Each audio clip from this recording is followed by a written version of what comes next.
If you made it this far into this video, one thing is absolutely clear. You're not ordinary. But the hard truth is, your daily habits still look exactly like those of ordinary people. Today's world is suffering from a dangerous epidemic. No, I'm not talking about a virus. I'm talking about a mental disease called mediocrity, the disease of living an average life forever. The philosopher Socrates once said, "There is no greater shame for a person than to grow old without ever realizing how strong his body and mind were truly capable of becoming." So ask yourself honestly, are you truly living? Or are you just surviving? Today, we are going to break the lie that you've been taught for years. Today, we step into the uncomfortable truth shared by David Goggins, Friedrich Nietzsche, and modern neuroscience. A truth most people are afraid to face. The story begins in David Goggins' office. A 25-year-old man is sitting in front of him. He is confused, exhausted, and defeated. He says, "I try really hard, but I can't lose weight. I don't know what to do with my life. Sometimes I think about joining the army, sometimes opening a gym, sometimes starting a business." Goggins looks at him carefully. His eyes seem to cut through excuses and see straight into the truth. Later, Goggins says, "In just 5 minutes, I understood everything. That man's problem wasn't his weight. His problem wasn't his career. His real problem was this. He had surrendered to life. Whenever things became difficult, he changed direction. The moment pain appeared, he stepped back. His ability to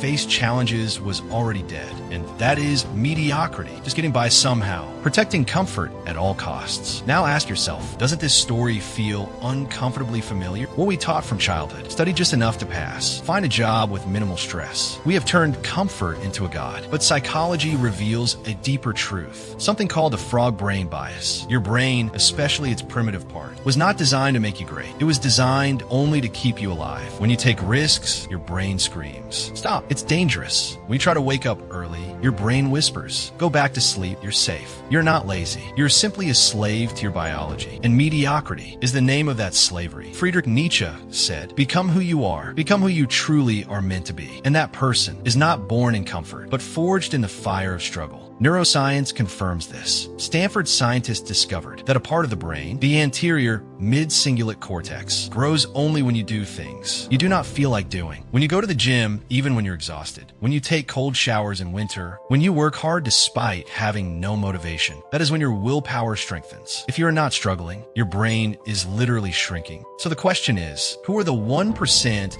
of people who change the world? They don't possess magic. They possess one thing: the ability to endure pain. They look into the mirror and tell themselves, "I don't care whether this is easy or not. I care whether. I'm willing to give everything I have for it." Goggins' 160-kilometer race teaches exactly this. When his body was broken, when he was bleeding, when every logical voice screamed, "Stop!" In that darkness, he rebuilt his identity. No motivation, no quotes, just identity. And from that moment, the 40% rule was born. When your mind says, "I'm done," you've only used 40% of your true capacity. Friends, you feel empty inside because there's a massive gap between who you could have become and who you are becoming. To fill that emptiness, you scroll endlessly, eat junk, and distract yourself. But the truth is this: you can never be happy by running away from pain. Choose pain. Embrace struggle, because comfort kills you slowly, and struggle makes you feel alive. One day, you will lie on your final bed, and two people will stand before you: the person you became and the person you could have been. If they're not the same, that will be the real hell. The choice is yours.